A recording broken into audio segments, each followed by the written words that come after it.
Thomas Gébine, bonjour. Bonjour. Vous êtes économiste au CEPI qui vient de publier son ouvrage collectif annuel L'économie mondiale 2021 aux éditions La Découverte dans la collection Repères.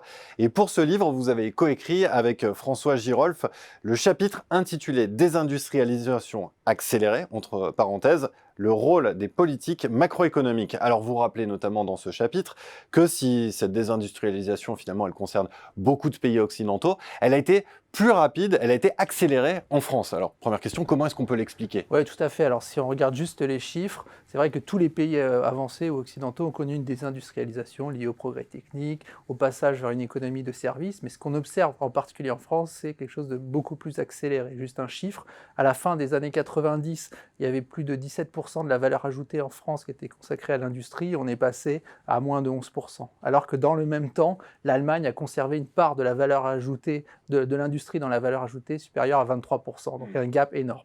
Alors comment on explique cette différence ? Nous, ce qu'on essaye de mettre en avant dans cet article avec François Girolf, c'est le fait que lorsque vous avez des déséquilibres extérieurs, en particulier un déficit de la balance des biens manufacturiers, en gros vous importez plus de biens manufacturiers que vous n'exportez, et bien ça entraîne presque mécaniquement une désindustrialisation, une accélération de la désindustrialisation. Pourquoi ? Parce que lorsque le déficit augmente, tout simplement, vous allez substituer des importations à la production nationale. Donc ce qu'on va observer, c'est en gros un report de la production vers l'étranger et aussi une modification de la structure de l'économie qui va aller plus vers les services.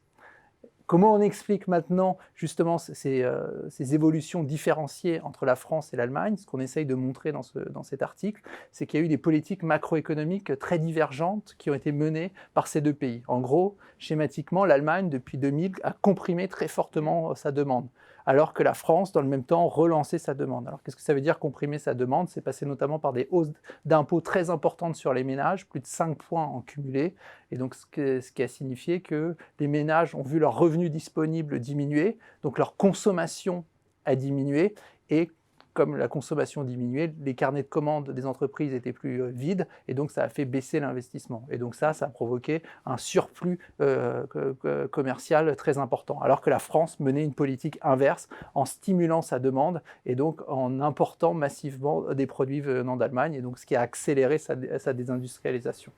Alors vous l'avez dit, en France, le corollaire, c'est la montée en puissance des services. En quoi c'est une erreur économiquement de tout miser sur les services ? C'est vrai que c'est quelque chose qu'on entend, c'est qu'il y aurait un fétichisme industriel des hommes politiques, c'est ce qu'avancent souvent les économistes. Or, ce qu'on voit depuis quelques années, c'est qu'on revient un peu sur cette idée du tout service. Alors pourquoi ? Il y a plusieurs raisons. D'une part, parce que les gains de productivité dans le secteur manufacturier, dans l'industrie, sont beaucoup plus élevés que ceux dans les services. Il y a évidemment des services marchands qui ont des gains de productivité élevés, mais en moyenne, ce qu'on voit, c'est que les gains de productivité dans le secteur manufacturier sont 40% plus élevés que dans les services marchands.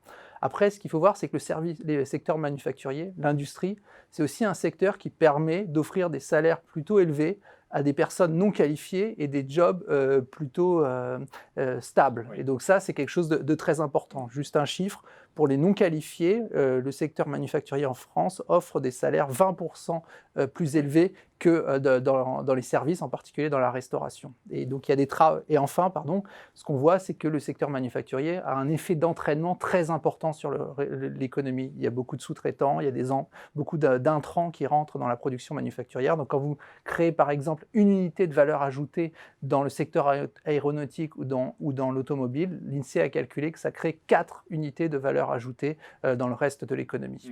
Et à l'inverse, dernier point, ce qu'on voit, c'est que lorsque vous avez une désindustrialisation, c'est des effets très importants, très négatifs en termes de baisse du revenu disponible des gens, en termes de hausse du chômage. Et l'économiste américain David Autor a aussi montré que c'était une des causes de la montée du populisme, et en particulier du vote vers Donald Trump.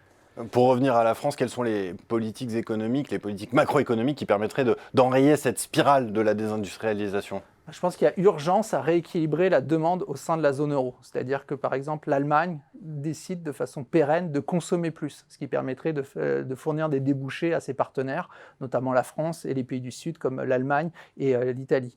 Donc une des solutions qui pourrait être mise en place en Allemagne, c'est une baisse pérenne de la TVA. C'est-à-dire que l'Allemagne a décidé une baisse de TVA jusqu'à la fin de l'année, il faudrait pérenniser cette baisse, ou bien une augmentation des dépenses sociales. Si tel n'était pas le cas, le risque, c'est qu'il y a des stratégies individualistes qui se mettent en place, c'est-à-dire une surenchère de chaque pays vers l'austérité pour essayer de gagner des parts de marché au détriment des voisins, ce qui va provoquer une augmentation du chômage et ce qui risque d'être insoutenable et à terme mener à l'explosion de l'euro. Eh bien, merci beaucoup Thomas Gébin. Et pour ceux qui veulent en savoir plus, je rappelle la parution de l'ouvrage collectif du CEPI, l'économie mondiale 2021, pour en savoir plus sur cette question de la désindustrialisation et aussi sur plein d'autres sujets. Merci beaucoup. Merci.